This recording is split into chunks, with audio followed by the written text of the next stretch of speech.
کی اس گفتگو کا موضوع ہے علامہ اقبال رحمۃ اللہ علیہ کا یہ فکر انگیز شعر، سبب کچھ اور ہے تو جس کو خود سمجھتا ہے، زوال بندہ مومن کا بے زری سے نہیں۔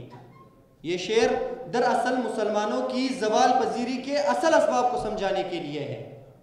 اقبال رحمۃ اللہ علیہ نے اپنی شاعری میں ہمیشہ امت مسلمہ کو جھنجھوڑا ہے اور انہیں یاد دلایا ہے کہ ان کا زوال صرف دولت یا غربت سے نہیں بلکہ یقین فاسد اور عملی میدان میں ہمت و دلیری سے جد و جہد کا فقدان ہے، اور یہی اس نظم کی دیگر اشعار سے آیا ہے۔ عام طور پر لوگ یہ سمجھتے ہیں کہ قوموں کا زوال ان کی غربت یا معاشی کمزوری کی وجہ سے ہوتا ہے، مگر اقبال رحمۃ اللہ علیہ کا نقطہ نظر اس کے بالکل برعکس ہے۔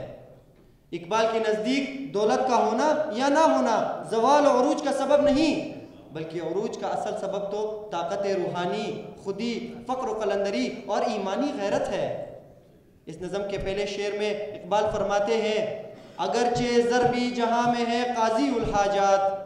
اگرچہ ضربی جہاں میں ہے قاضی الحاجات، جو فقر سے ہے میسر تونگری سے نہیں۔ یعنی وہ فقر جو خودداری، غیرت اور روحانی قوت سے حاصل ہو وہ ہزاروں زر و دولت سے بڑھ کر قیمتی ہے۔ اقبال کے نزدیک فقر کا مطلب غربت یا تنگ دستی نہیں بلکہ وہ ہے جس کا اللہ پاک نے قرآن مجید میں ذکر کیا، انتم الفقراء الی اللہ، یعنی تم اللہ کے محتاج ہو، اور قاعدہ کلیہ ہے کہ جو جس کا محتاج ہو اسی کی طرف رجوع کیا کرتا ہے، اور اللہ تعالیٰ پر بھروسہ ہی خودی اور عزت نفس ہے۔ چنانچہ اقبال نے ہمیں یہ پیغام دیا